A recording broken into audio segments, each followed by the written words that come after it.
Variations are huge opportunity. And so I have two examples. I'm going to show you a general overview of how to evaluate variations, but let me first explain to you why they're so valuable. Okay. Anytime that the average person, the average seller, or your competition doesn't know how to do something or they're not well versed in something, they tend to stray away from it or not buy appropriately. So if you become well versed in it, you have a major opportunity. And just so we're all on the same page, this is kind of how variations work. You have what is called a parent listing, and then let's call child listings underneath that. So imagine that Nike comes out with a t-shirt, and that t-shirt is white and black, so two different color schemes, and also from extra small to double XL, okay?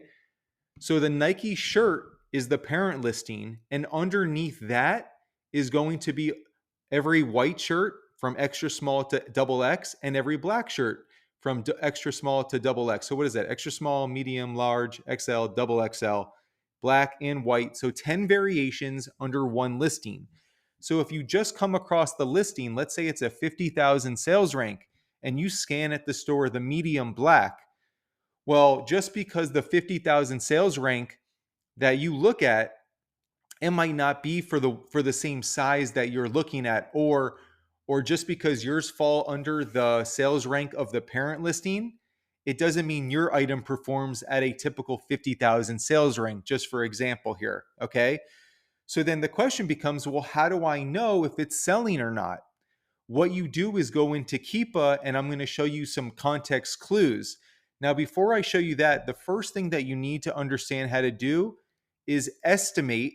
I shouldn't say you need to know how to do it, but you want to basically estimate as a whole, all 10 of these different shirts that I'm talking about under the same parent listing, how much collectively do they sell? Now, you can do this in a variety of ways. Seller AMP extension gives you an estimator. Keepa, you can look at the number of sales rank drops, even though I don't think either are 100% accurate.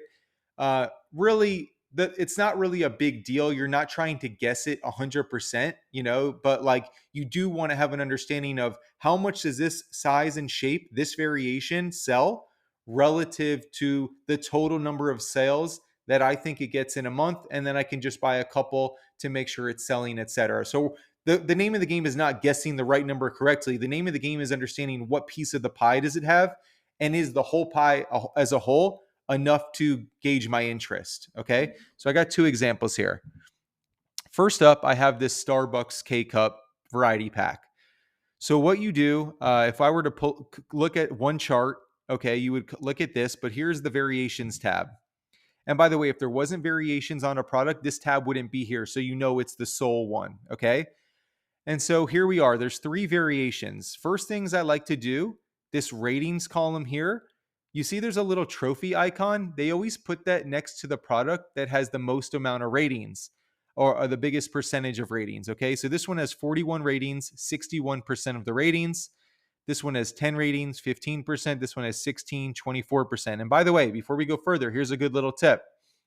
I like to add up those percentages.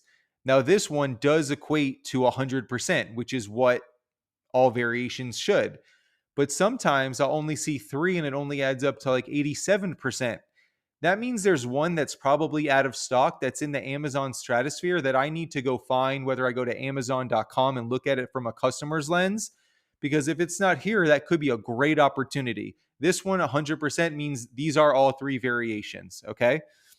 So let's just, for a round number, say that we estimate that this total parent listing gets 100 sales per month.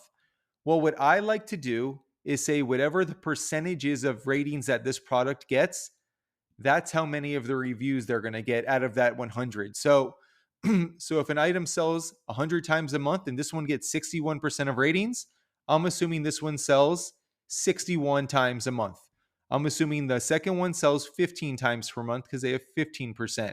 And I'm assuming this bottom one sells 24 times a month because that's what the percentage is.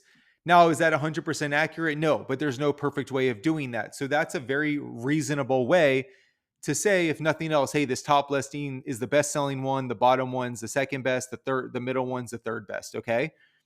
Now, something else that I really like to do is I like to look at the ratings history. And what I'm looking for is an increase, but also more importantly, a relatively recent increase. Because if something increased from 0 to 100 a year ago and then fell off the planet, that doesn't really help me today.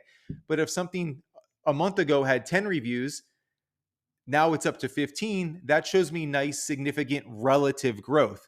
So looking at these, the top one went from 39 to 40 to 41, very much on par for the fact that it's the number one selling of these three variations. And by the way, for basically every time a review is left, you can kind of assume that a couple hundred units because it's so infrequent. Now, this one, the second one, it went from 3 to 7 to 8. It actually dropped down to 3 and then up to 10. I don't know why it dropped down to 3. I see this sometimes. I think sometimes they fall under different listings or something like that. I don't want to speak with certainty. That is a little odd. But ultimately, what I do like about it is, besides that dip, which could just be like a glitch or something, it's been pretty steady increases as well. Okay. Then another thing here, this one went from 15 down to 5. I'm not sure about that. I wouldn't make my decision based on that. But I just want to let you know that's what I'm looking for. And in an ideal world, that's a nice steady increase like this top one here. Okay. Now, another thing you can look at here, this column history, this is a price. So you can see visually it's been decreasing in price. This one's been decreasing in price, and this one's been more steady and going up.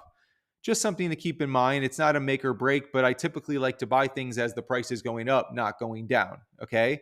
But just for this example, the top one seems to be the one that's selling the most, has the highest percentage of ratings. The ratings recently have gone up quite a bit. So that's how you look at that one. Now, this next one is just, I picked a Maybelline lipstick, right? So here we are in here. This one has a lot more variations. Right away, though, you can see this one has the trophy, 11%, right? This one has 3, 2, 5, 3. So there's a bunch of them. So for me, what I like to do at this point is see which ones are selling for the most. Now, these all with a price next to them have a buy box. Okay, the top one 18. Everything else is like 9 to 11 bucks or cheaper. These down here pique my interest too, though. These are also getting 2% of the percentage of ratings, but they don't have a buy box next to them. A lot of times when that happens, maybe they're priced too high to get a buy box, but it doesn't mean they're not selling. So like this guy right here, I like that it's been increasing. I mean, it's only up to $9, so maybe not the best example, but I would be looking at all of these. This one, very steady price, you know, all of these are pretty cheap. So none of them really like pique my interest. So at $18 up here, this one might. And so as you can see, it kind of makes sense. The amount of sellers has been decreasing, so the price has been going higher. But again, the point of the variation is this. If these all sold 100 times in a month combined, I would assume this top one sells 3 per month. This one sells 11 times per month, 2, 5, 3. And then if I was going to make a buy, something I'd also like to look for is the amount of reviews increasing even by a little bit, right? So like this one had some nice growth, 4% of the sales. This has a really good sales rank. So 4% of something that sells a lot isn't bad at all, Something else I like to keep in mind, and again, this is just a general overview. Let's say, for instance, this one in the middle, 895 On Fire Red, is out of stock, right? Well, it's not unreasonable to think that somebody would just buy the next shade available to them. So if you can get your hands on it and that other one's out of stock and it makes sense, maybe they'll eventually convert over to the one that is next in the shade spectrum, right? So sometimes the variations, I like to think from a customer's point of view and their buying habits, because like this is a great example. There's so many variations and so many shades. It's not crazy to think that person A would, if they buy shade 15, maybe this time they'll buy 16 or 14 if that's all that's available. So you have to think like that sometimes too. And when there's a lot of variations, or a good amount of variations, they might be willing to do that. Contrarily, when there's a ton of variations, They're not going to pay a premium for the one certain color that they love if there's so many that are close to them for a fraction of the price. So I find a variation sweet spot is like, I don't know, 4 to 10, something manageable like that. When there's 100, there's so many options, they'll just pay less for one that's very similar from my experience. Now, that's a blanket statement, not a one size, fits all, but I just wanted to give some general information, an overview of variations.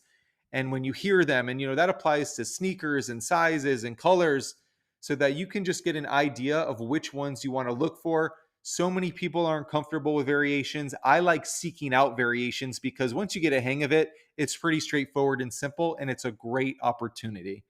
I'm Jonathan. Duke does Amazon. We're on Instagram as well. A lot of these videos, the audio, where it makes sense, has been transcribed for podcast.